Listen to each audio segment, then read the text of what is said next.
পুরুষ বেহেশতে গেলে হুর পাবে, অর্থাৎ আয়তলোচনা সুন্দরী সে পাবে, কিন্তু নারী বেহেশতে গেলে সেখানে সে কি পাবে?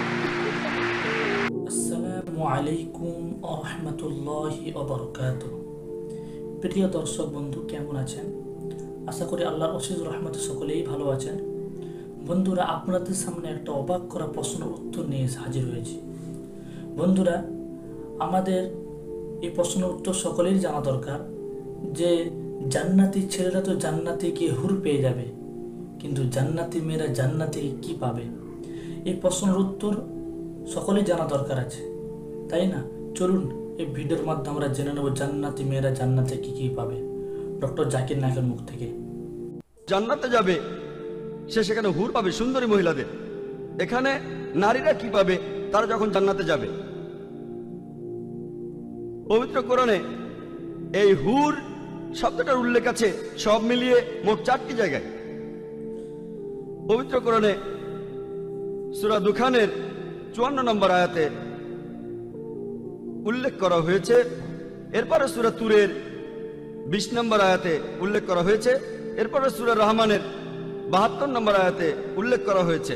আর সবশেষে সূরা ওয়াকিয়ার 22 নম্বর আয়াতে উল্লেখ করা হয়েছে।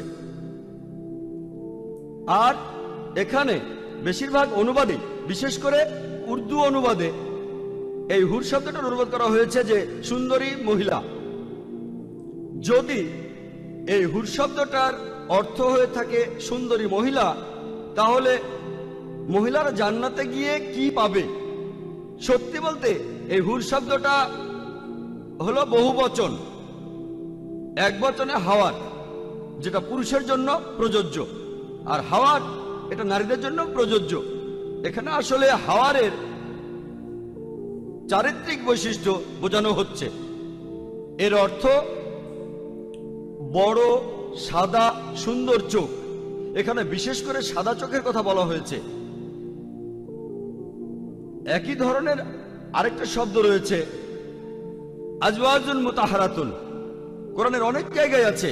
সূরা বাকারার 25 নম্বর আয়াতে উল্লেখ করা হয়েছে এবং সূরা নিসার 57 নম্বর আয়াতে উল্লেখ করা হয়েছে। এখানে বলা হয়েছে আজওয়াজুন মুতাহারাতুন, যার অর্থ সঙ্গী বা সাথী। মোহাম্মদ আসাদ এই হুর শব্দটার অনুবাদ করেছেন স্বামী বা স্ত্রী, আর আব্দুল্লাহ ইউসুফ আলী তিনি অনুবাদ করেছেন সঙ্গী। তাহলে হুর শব্দটার অর্থ সঙ্গী বা স্বামী বা স্ত্রী। এটার আসলে কোনো লিঙ্গ নেই। পুরুষরা জান্নাতে গেলে ভালো মহিলা পাবে যাদের চোখ বড় আর সুন্দর, আর মহিলারা পাবে ভালো পুরুষ যাদের চোখ বড় আর সুন্দর। আশা করি উত্তরটা পেয়েছেন।